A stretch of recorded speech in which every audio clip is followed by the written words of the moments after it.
چې کله مدینه منوره کې د زندگی د پیغمبر علیه الصلاۃ والسلام څخه وروسته تیرېدله نو دې دوران کې حضرت ابوبکر رضی الله عنه ډېر بیمار او ناجوړس.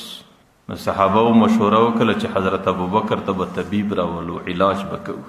چې کله د ده متعلق د طبیب مشوره وسو چې اوس به طبیب ورله راځي، نو د دې صحابو ته جواب ورکړي چې زه خپل طبیب کتلی یم، زما طبیب زما پر نبض باندې ګوته ایښې ده او زما طبیب ما ته د خپلې بیمارۍ معلومات راکړی دی.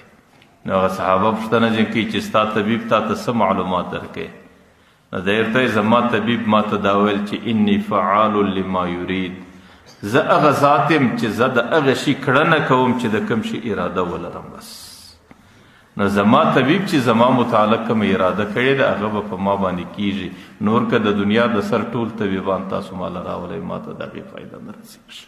نو حضرت ابوبکر رضی الله عنه د پیغمبر علیه الصلاۃ والسلام عجیب عاشق صادق و چې د هغې زندگی او ساتکۍ د پیغمبر علیه السلام څخه بغیر ډېره ګرانه وه. چې کله بیماري ډېره زیاته سوله نو صحابو په مشوره باندې حضرت ابوبکر رضی الله عنه له یو ماهر طبیب راوستی.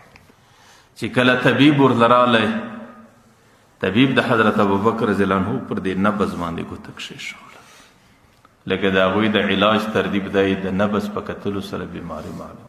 چې کله لږ زمانه بعد سوچ کې وای نو هغه طبیب صحابو ته وایي او ستاسو مریض دا د عشق مریض دی او دا پر یو چا باندې عاشق دی او د دې څخه خپل معشوق جدا سوی او فراق کې راغلی دی.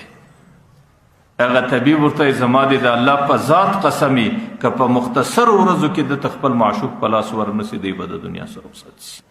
نو چې کله هغه طبیب ولاړی، طبیب د ده متعلق دا وکړه، لیکن صحابو ته دا ور معلومه وه، ابوبکر ته دا ور معلومه وه، د خاندان ټولو انسانانو ته معلومه وه چې عاشق څوک دی، معشوق څوک دی، او چې کوم څوک د ده د لاسه څه وتلی دی او د ده فراق د ده سه جدایي او فراق راغلی.